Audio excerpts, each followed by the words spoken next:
One of the most endangered species on the planet is getting a new generation. And 2 new families of red wolves have been released in an eastern North Carolina wildlife refuge. On the morning of September 14, 1987, biologists opened the gates on a set of acclimation pens deep inside the Alligator River National Wildlife Refuge in northeastern North Carolina, and 4 breeding pairs of red wolves, 8 animals in total, walked out into the wild for the first time. It was a quiet, unremarkable-looking moment involving an animal most Americans had never heard of, a species the federal government had formally declared extinct in the wild just 7 years earlier. What happened to that tiny founding population over the following 4 decades would swing from one of the most celebrated conservation success stories in American history to one of its most alarming near collapses, and back again, all playing out on the same patch of North Carolina wetland. Before we get into how that happened, if you're into real, deeply researched nature stories like this one, hit like, drop a comment, and subscribe now so you don't miss the next one.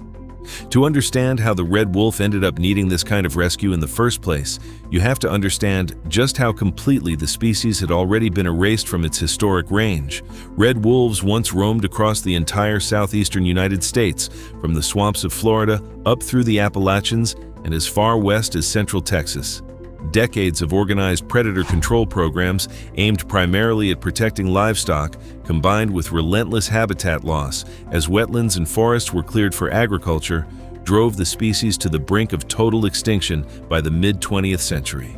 By the 1970s, the U.S. Fish and Wildlife Service could locate only a small remnant population clinging to survival along the swampy border region of Texas and Louisiana. And that population was itself compromised, increasingly interbreeding with coyotes as the 2 species competed for the same shrinking habitat.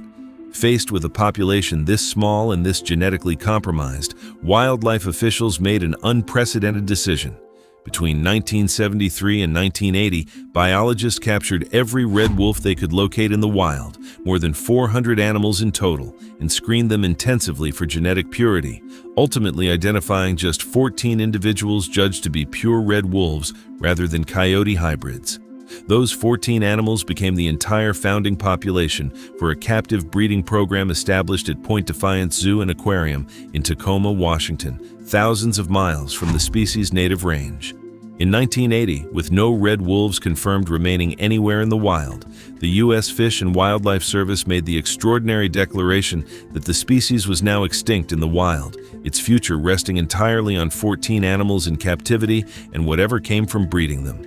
By 1987, the captive population had grown enough and genetically diverse enough for wildlife officials to attempt something that had never been done before with a large carnivore, reintroducing a species back into the wild after it had been officially declared extinct there. The Alligator River Refuge, a roughly 120,000-acre expanse of coastal wetland with minimal human development and abundant prey, was chosen as the release site, and on that September morning in 1987, the first 4 breeding pairs stepped out of their acclimation pens and into a landscape that had not held a wild red wolf in years. The early results exceeded almost every expectation. The first wild-born litter arrived in 1988, just a year after the initial release, proof that the reintroduced wolves could not only survive on their own, but successfully reproduce in the wild. Between 1987 and 1994, wildlife officials released more than 60 additional adult red wolves into the growing population, expanding both its numbers and its available range across additional refuges and private land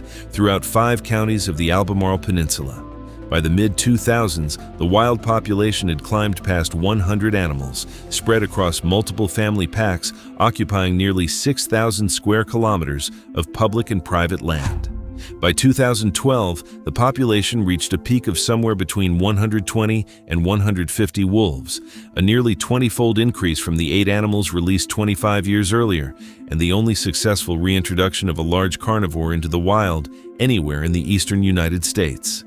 Understanding why red wolves are so easily mistaken for coyotes and why that confusion proved so consequential requires knowing a bit about the species itself.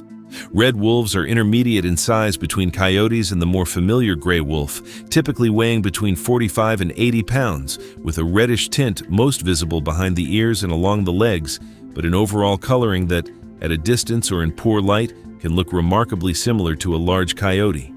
Because coyotes are legal to hunt in most of North Carolina without a permit, and because the two species overlap heavily in the same recovery area, a hunter who genuinely believes they are looking at a coyote can legally pull the trigger on what is, in fact, one of the rarest large carnivores on the planet. Research published in the journal Biological Conservation found that roughly 11% of hunters surveyed within the red wolf recovery area said they would shoot any wolf-like canid they encountered regardless of species, a finding that helped drive the decision to fit released wolves with brightly colored, highly visible tracking collars specifically to reduce this kind of mistaken identity shooting. Then, starting around 2013, everything that had gone right for a quarter century began going wrong at almost the same pace. A combination of factors converged on the population at once: increased mortality from gunshot deaths, some accidental, with hunters mistaking red wolves for coyotes, and some believed deliberate; rising numbers of vehicle collisions as the wolves' range increasingly overlapped with roads; ongoing hybridization pressure from coyotes moving into the recovery area; and, critically, a shift in federal management policy that scaled back active intervention, including reduced coyote sterilization efforts specifically designed to prevent hybridization, and a near-total pause in releasing new red wolves to reinforce the wild population's genetics. Between 2010 and 2020, the wild population collapsed by more than 85%. Falling from roughly 130 animals down to as few as 7 confirmed wolves by 2020, a decline steep enough that some conservationists began openly worrying the species could go extinct in the wild for a second time, less than 4 decades after the extraordinary effort that had first brought it back. No wild litters were born at all in either 2019 or 2020, a silence that, for a population already this small, represented a genuine crisis point rather than simply a bad couple of years. A 2018 court-ordered review and a subsequent lawsuit filed by conservation groups against the U.S. Fish and Wildlife Service forced a reckoning over management decisions that critics argued had actively accelerated the population's collapse rather than merely failing to prevent it. The genetic stakes underlying every one of these population swings are higher than the raw numbers alone suggest. Because the entire modern red wolf population, wild and captive combined, descends from just 14 founding animals identified in the late 1970s, the species carries unusually low genetic diversity even under ideal conditions, a vulnerability that makes every individual wolf's survival and successful reproduction disproportionately important to the population's long-term genetic health. Coyote hybridization compounds this problem directly. Where red wolf numbers are low and potential wolf mates are scarce, individual wolves become more likely to breed with coyotes instead, diluting the very genetic lineage conservationists have spent decades working to preserve. Wildlife managers have historically countered this through an active program of capturing and sterilizing coyotes within the recovery area, allowing them to hold territory and prevent other fertile coyotes from moving in without contributing hybrid offspring to the gene pool, a labor-intensive intervention that was significantly scaled back during the management changes preceding the 2013 to 2020 population collapse. The recovery that followed, still very much underway today, has been built on lessons learned directly from that near collapse. Starting in 2021, the Fish and Wildlife Service resumed active releases, adding captive-born adults and pups directly into wild packs to reinforce both numbers and genetic diversity, while also fitting every released wolf with a bright orange reflective radio collar specifically designed to help hunters visually distinguish red wolves from coyotes in low light, directly targeting the mistaken identity shootings that had contributed so heavily to the earlier decline. Wildlife crossing infrastructure aimed at reducing vehicle collision deaths along key roads through the recovery area moved from a distant proposal into active construction. By 2021, the total known wild population had climbed back to around 10 wolves, still a fraction of the 2012 peak, but a meaningful reversal after years of continuous decline. The captive breeding program that made the entire reintroduction possible in the first place has continued operating in parallel with the wild population for the full length of this story, functioning as both a genetic reservoir and a continuous source of new individuals for release. Recent breeding statistics from the Species Survival Plan Network show real improvement in the program's effectiveness over time. Historical whelping success, the rate at which breeding pairs successfully produce a litter, hovered around 25% for much of the program's history, but has climbed to between 38 and 46% over the past 3 breeding seasons. Pup survival rates have shown similar gains, rising from a historical average around 65% to between 67 and 79% in recent years. Those improvements matter directly for the wild population's recovery, since every additional pup successfully raised in captivity represents another potential candidate for future release into the wild recovery area. The following years brought slow, genuinely fragile progress. By 2025, wildlife officials counted between 22 and 28 red wolves, roaming free across 5 distinct packs in the recovery area, organized around a population that, just 5 years earlier, had numbered only 7. In the 2024 to 2025 breeding season, 20 pups were born in the wild, and 2026 brought an even stronger season. 4 separate litters totaling 23 pups, with an estimated 12 to 16 surviving their first critical months, the strongest breeding result the recovery program had recorded since 2013, the very year the original collapse began. A second reintroduction attempt, launched in the Great Smoky Mountains National Park in 1991, offers an instructive contrast to the Alligator River program's ultimate resilience.